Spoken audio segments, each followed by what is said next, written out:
Hi everybody. A couple of weeks ago, I saw a tweet from our great daddy, Deltia, at Deltia's Gaming, showing him take out the final boss in Vateshran with no problem, on a 1-bar Templar build. That tiny clip inspired me to see if I could put together a 1-bar build that would work with my PVE Magblade. So I crafted and gathered the gear, and then ran the trial. I've run Vat before, and have beaten it, even getting a deathless run. However, I was not prepared for how easy it would be to complete the trial after using this build I put together. Welcome to the middle of nowhere.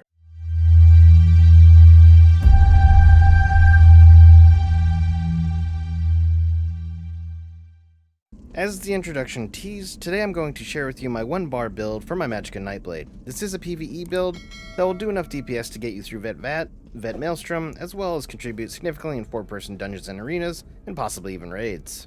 First off, let's start with race. Mine is a high elf, and I'd probably rank this as number 1 for race choice for this build because of the following bonuses. First off, you get 258 weapon and spell damage to help you kill things faster. You also gain 2000 Magicka. So having a larger stat pool is always a good thing, and also will increase the damage of your abilities. And finally, when you use the class ability, restore stamina or Magicka depending on which is lowest. This can happen every 6 seconds. This is great for if you're dodge rolling a lot or if your Magicka is being sucked up from all the attacks you're doing. Sustain is the name of the game here, especially in solo arenas. The other races I'd recommend in no particular rank are Dark Elf for 258 increased spell and weapon damage, a 1910 bonus to your stamina and Magicka pool, as well as increased fire resist by 4620.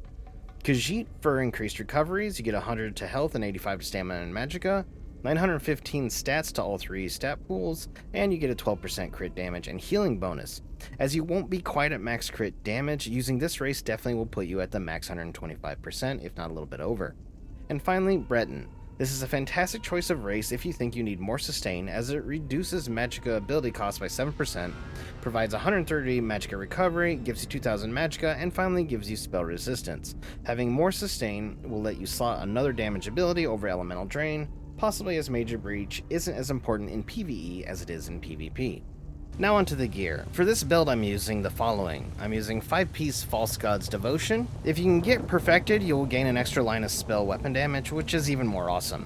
This is a great trial dungeon set as it gives you Minor Slayer, 2 lines of crit chance, reduced costs for your abilities by 8%, and gives Magicka back plus Major Exhibition anytime you kill an enemy. My next 5-piece is Order's Wrath. This will fully replace your Medusa set. It has slightly less crit chance, 2% less crit damage than Medusa, but provides a line of spell and weapon damage. What makes this set even greater is that it's craftable, so you can make it any type of armor or weapon. Also, losing Minor Force by ditching Medusa isn't that big a deal, as you can get Minor Force elsewhere, meaning you can definitely get more crit damage if you want. Order's Wrath is a craftable 𝐒𝐤𝐿 set, so if you don't have the expansion, you can still get a friend who does have it, craft you white pieces, and then you can upgrade yourself. I'm also wearing 1-piece 𝐒𝐮𝐬𝐽 for more crit chance. This is a flex armor piece here, I feel. If you think you need more resources, go for 1 Dama House to get some magic and stamina, or go 1 Magma for more recovery from each, or just stick on a Balorix for even more damage. Keep in mind, a 1-piece 𝐒𝐮𝐬𝐽 is essentially giving you 3.5% crit chance, so you might really want to keep it. I am getting the max Undaunted bonus by going 5 light, 1 medium, and 1 heavy, with my heavy being a chest piece and medium being a helm. So here you can see we got our heavy, and our medium, and then the rest is all light. You could possibly go 2 or 3 medium pieces if you need more spell damage and crit damage, as well as just raw, straight up weapon or spell damage. But again, you'll lose more crit chance as well as spell defense, penetration, ability cost reduction, and Magicka recovery. Really though, it's all about balance between sustain and damage done. I think you'd be okay with 2 pieces of medium if you went that route. Finally, the last piece of gear is the Oakensoul Ring. This is the new mythic that came out with 𝐒𝐤𝐿, and so it does require that expansion. This is the piece that really ties the build together.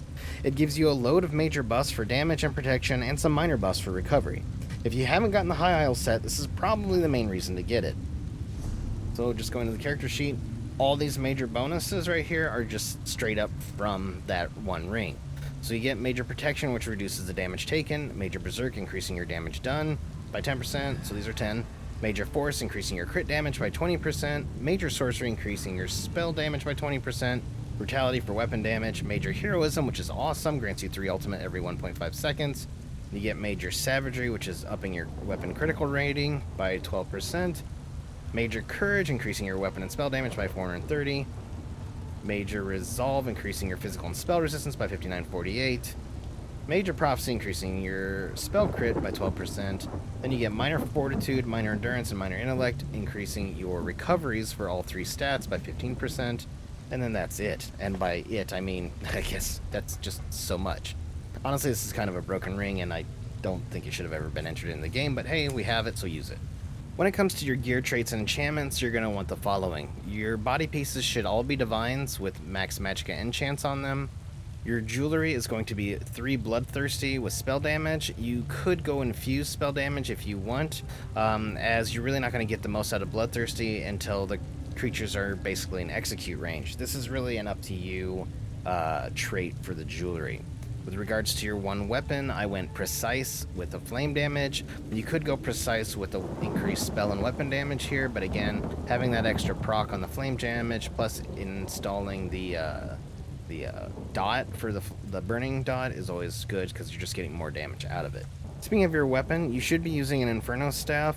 We're using Destruction Staff here because heavy attacks will get you Magicka back if you need to rely on that, as opposed to if you're using Dual Wield, you're only going to get Stamina back.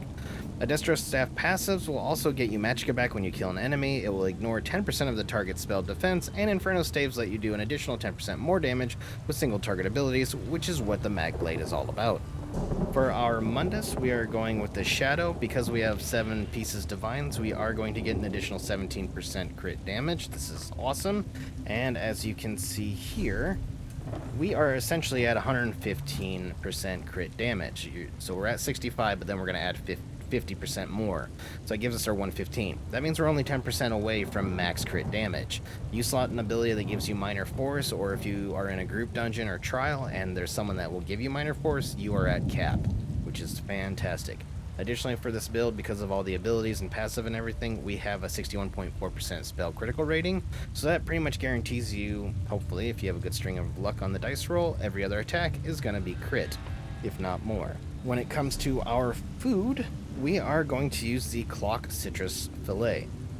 This will give you some health, Magicka, and health and Magicka recovery. If you feel your sustain is enough, I would recommend going for Bewitched Sugar Skulls or Arteum Pickled Fish Bowl for a higher stat pool and thus more overall damage.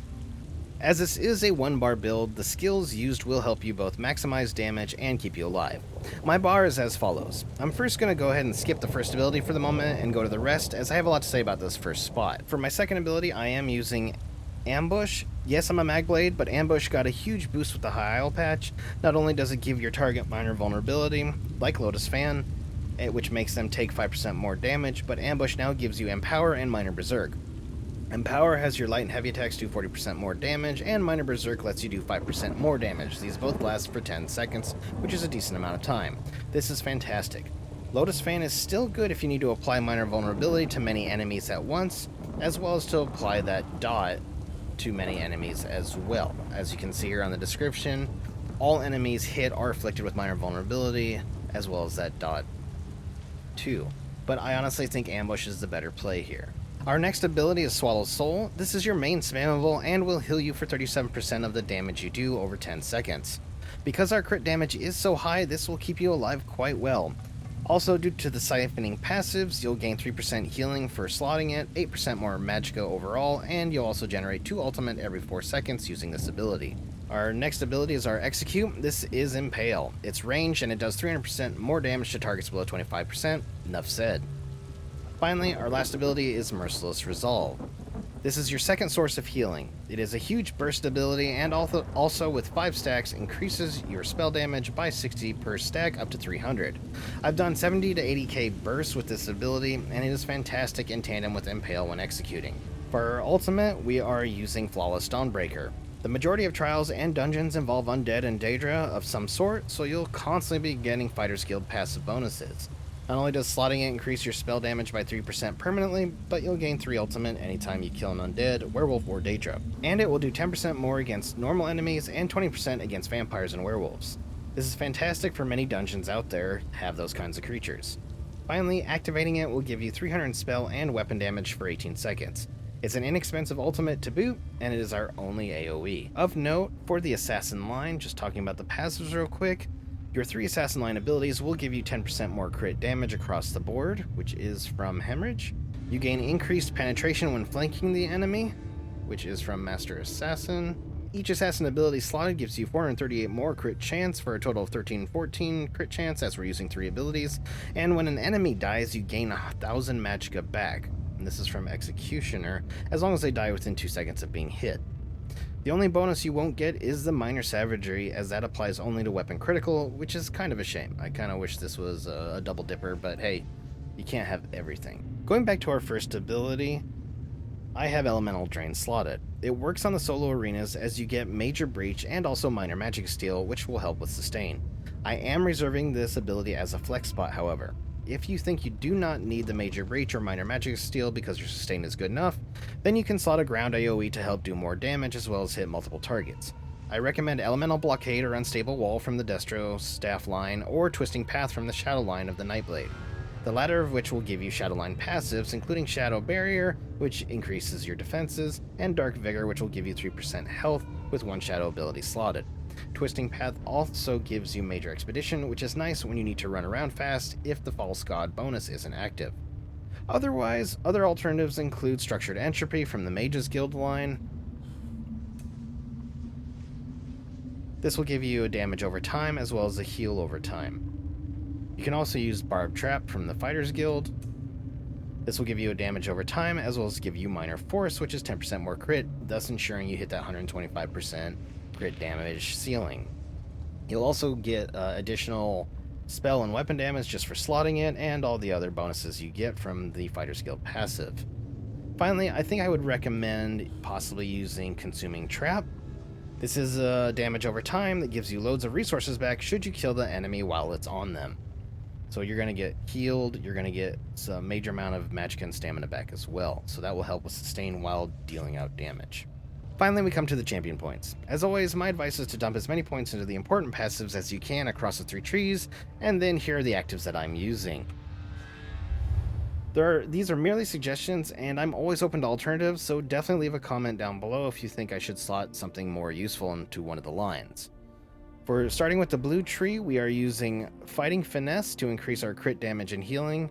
Next up is Deadly Aim to increase single target attacks, which most of our attacks are. Next up after that is Master at Arms to increase direct damage attacks, again, which most of our attacks are, even if they have a dot component to them. And then finally, Wrathful Strikes to increase the spell damage of our damaging abilities. Remember, Swallow Soul relies on high damage to heal you better. For our red line, we are using Boundless Vitality for more health, Siphoning Spells to get Magicka back anytime we kill something, Fortified for more armor, and finally Rejuvenation for some recoveries. Again, let me know if you think there are actives in the red line that you think would better serve to do solo trial content or be better served in dungeons and raids. This is just my personal preference so far, and these are not set in stone. Finally, for our green line, which probably has the weakest of all actives but can still help you anyway, is Rationer to increase the duration of your food, Liquid Efficiency to give you a chance to not use a potion when you pop one, Steed's Blessing to move quicker out of combat, necessary for speedruns, and finally Treasure Hunter to get increased quality items from treasure chests, essential in dungeons and raids. Of note, for the passives that I think are most important, definitely go into the Extended Might tree and get all the passives here, particularly along the Magicka line since we are more Magicka based, but you never know, even the martial ones might help out. But get these passives definitely. Within the Staving Death line, you can reduce the damage is actually really important. It's not a huge percentage, obviously, but you'll definitely want to go ahead and try and get that as much as you can. Then, of course, we always want increased healing, so try and get that blessed bonus as well. Again, these are very small percentages, so they probably won't make or break things, but if you have the spare points, I definitely recommend using them. On the red tree, the passives are also important as well. So Mystic Tenacity, reducing the elemental status effects, and then Hasty, so you're a bit faster. Blocking when you have to block things. I think there's some other stuff as well. So there you go, health. Yeah, you don't need to worry about stealth detection. The dodge roll is important, etc., etc. So yeah, like I said, if you can, dump points into passives as you're able. The green tree passives aren't nearly as important. but they're there if you need to do some sneaking and falling and all that good stuff. And that's really it for my PvE 1-bar build for a Magicka Nightblade. The build is maximized to do as much single target damage as possible using an Inferno Staff, while getting as much Magicka back as you can while pew-pewing. I was absolutely surprised it worked, and worked so well to be honest, as I didn't think the heals from the 2 abilities would be enough to do Vet Bat, let alone survive. I only got into trouble a couple of times necessitating the use of potions, as the damage from my core 2 abilities is so high I was healing quite easily. I was able to ignore mechanics on some of the Vet Vat bosses while just mowing down enemies.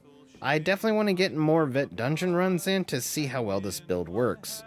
Thanks for watching, everybody. If you liked the video, hit that like button, show your support for the channel by clicking subscribe, and don't forget to hit that notification icon so you don't miss out on any future content.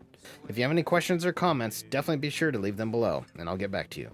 And hey, stick around for a while and watch another video I've made. I'm Seth, aka 𝐂𝐨𝐧𝐧𝐞𝐭, and I'll see you next time in the middle of nowhere.